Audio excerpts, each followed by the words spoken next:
ಮಾತೇ ಇಲ್ಲ. ಸಾಮಾನ್ಯರಲ್ಲಿ ಕೂಡ ನಿಮ್ಮಿಂದ ಸಾಧನೆಯನ್ನು ಮಾಡಲಿಕ್ಕೆ ಆಗ್ತದೆ ಅನ್ನುವಂತಹ ಒಂದು ಭಾವನೆಯನ್ನು ಬಿದ್ದಿಲ್ಲ. ಅದು ರಾಷ್ಟ್ರಕ್ಕೆ ಹೆಚ್ಚು ಉಪಯೋಗ.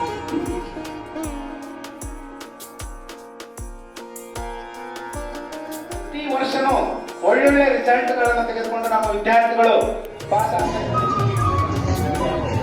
ಇವರಿಬ್ಬರು ವಿದ್ಯಾರ್ಥಿಗಳು ಲಾಸ್ಟ್ ಇಯರ್ PU ಬೋರ್ಡ್ ನಲ್ಲಿ 7th rank Kaveri KVT 592 score ಮಾಡಿದ್ರು.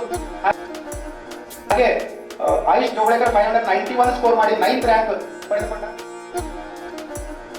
ವಿದ್ಯಾರ್ಥಿ ಹಂಚಿಮನಿ ಇಂಟರ್ನ್ಯಾಷನಲ್ ಸ್ಕೂಲ್ ಮೊದಲನೇ ವರ್ಷ 558 ಸ್ಟೂಡೆಂಟ್ಸ್ ಜಾಯ್ನ್ ಆಗಿದ್ರು. ಎರಡನೇ ವರ್ಷ 224 ಆಯಿತು. ಇವತ್ತಿನ ದಿವಸ 563 ಸ್ಟೂಡೆಂಟ್ಸ್